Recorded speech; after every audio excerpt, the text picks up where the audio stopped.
Également avec nous. Alors il est clair que dans beaucoup de communes et de villes, on a bétonné et trop bétonné. On a laissé construire aussi dans des zones inondables, on le disait à l'instant. À chaque fois, Emma Aziza, on a les mêmes débats, mais rien ne change vraiment. Malgré les plans qui sont mis en place, on a l'impression qu'on refait le même débat tous les ans. Alors, effectivement, il y a quand même des choses qui évoluent énormément. Ouais. Comme le disait Monsieur le maire, l'urbanisme est quand même plutôt bien contraint et bien géré.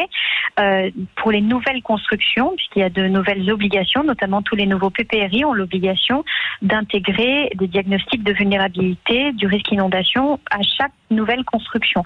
Donc c'est quelque chose qui est en train de se mettre en place. Ça prend effectivement beaucoup de temps. Le vrai problème, c'est l'existant.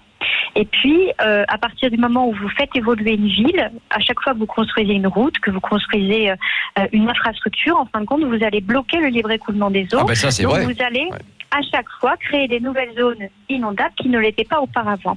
Et donc, il faut sortir un petit peu du contexte, j'ai envie de dire, classique de l'inondation entre le lit mineur et le lit majeur. Ça fonctionne très très bien pour les fleuves, effectivement, pour l'Aude, pour l'Orbe. On l'a vu, c'est quand même assez bien contraint. On sait où sont les zones inondables.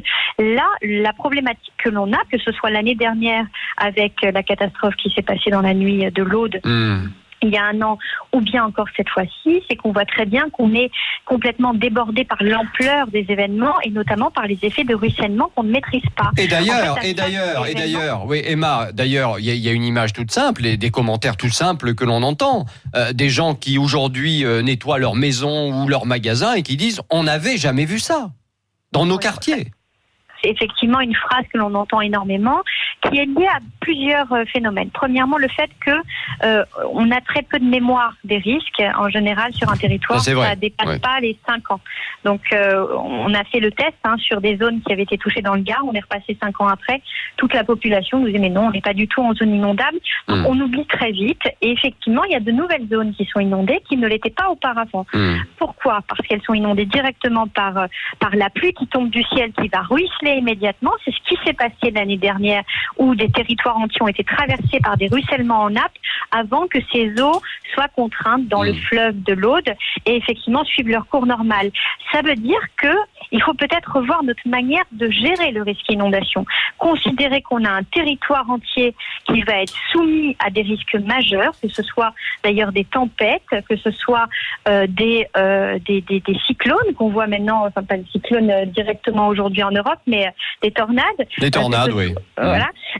Mais on a un risque de cyclone en Europe, on l'a vu, on est passé juste à côté dernièrement, et qui nous montre qu'on peut être aussi soumis à de nouveaux épisodes liés à ces changements climatiques, qui nous montrent qu'on n'est plus sur des repères statistiques, on est sur quelque chose de nouveau. Il va falloir se préparer et revoir, si vous voulez, la manière de gérer de manière globale nos territoires, notre vulnérabilité. On est capable aujourd'hui de travailler à l'échelle de la parcelle, à l'échelle de chaque maison. On sait très bien définir quelle hauteur d'eau maximale on pourra évaluer.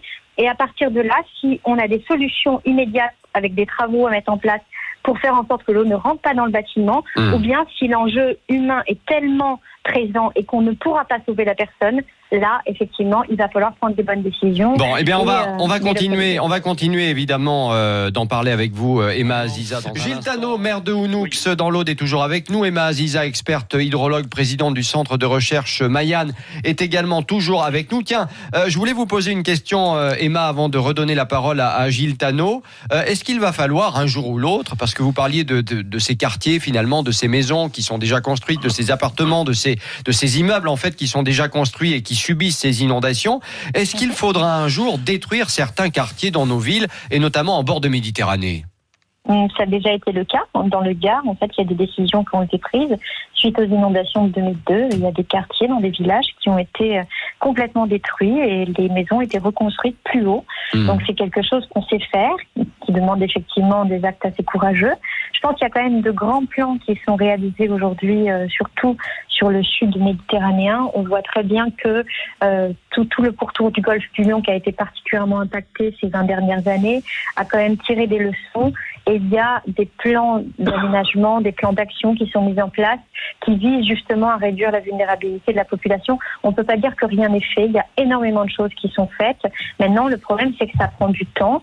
Ça demande en fait premièrement un courage politique, mais aussi une compréhension de la population sur la nécessité de faire un diagnostic à l'échelle de son habitation. Ça signifie aussi analyser sa propre vulnérabilité. C'est compliqué de comprendre qu'on est vulnérable, qu'on a tout mis dans une maison, qu'on a toute sa vie, et puis d'un seul coup, on va venir nous dire, faire une sorte d'introspection pour venir voir un petit peu ce qui se passe chez nous et voir effectivement qu'on peut avoir. Oui, puis surtout que la maison peut très bien ne plus rien valoir. C'est ça le pire. Effectivement. Alors, le pire, c'est pas ça. Le pire, c'est surtout de risquer de perdre sa vie dans sa maison. Et bien sûr, ce que l'on est amené à faire quand on explique aux gens qu'on peut avoir 2 mètres de hauteur d'eau alors qu'on a des gens qui viennent mais qui sont fraîchement arrivés, qui arrivent dans une zone bucolique. En plus, il fait particulièrement très chaud. Il n'y a pas une seule goutte de pluie. Tout se passe plutôt très bien. Et puis d'un seul coup, qui comprennent qu'ils peuvent être complètement emportés par un torrent de boue en plus, parce que du coup, on a toutes ces matières turbides qui sont emportées, qu'on peut tout perdre. C'est des gens qui sortent quand même vraiment traumatisés de ces situations de sinistre. Donc effectivement, en tous les cas, ce que je veux dire, c'est que les méthodes, elles existent, elles sont là. Il faut continuer à former les populations sur les gestes qui sauvent. Parfois, il va falloir, suivant son lieu d'habitation, se confiner. Parfois, il va falloir évacuer. Ce n'est pas la même action suivant la zone où on habite, suivant son type d'exposition au risque.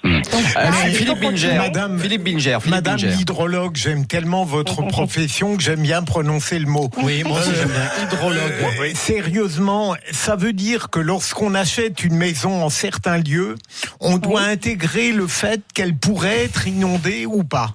Mais bien sûr, c'est nécessaire. Ah oui, c'est à ce point-là obligatoire.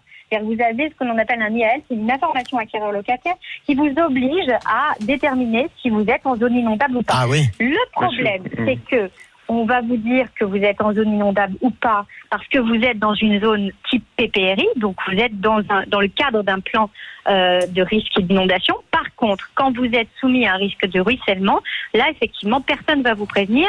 Et ce qu'amène ce changement climatique et ce qu'amène ces épisodes de plus en plus violents, c'est qu'effectivement, ils contournent un petit peu tous les schémas qu'on avait l'habitude de voir justement en hydrologie. C'est-à-dire que le problème n'est plus au bord du cours d'eau, le problème est sur le territoire, qui devient complètement épidermique et qui réagit dans la ville. D'accord. Ouais. Voilà. Philippe David. Mais je me rappelle l'an dernier, j'étais allé à Trèbes au moment des inondations. Il y avait des gens qui aussi. On y était aussi. On y était. Avec Francis Cabrel, l'aide à l'Aude. Absolument. On était sur place. Et justement, que font les assurances? Que les gens qui ont été inondés plusieurs fois au bout d'un moment, mais il faut mieux raser la maison parce que les assureurs doivent plus vouloir vous assurer, non? Tout à fait.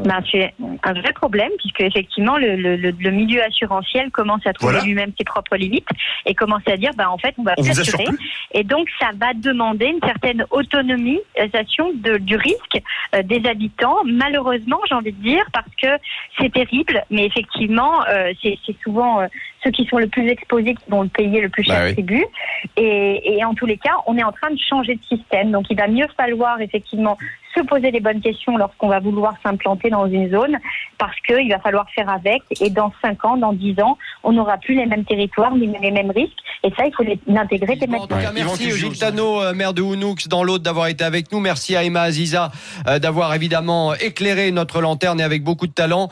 Cette question dans les vraies voix.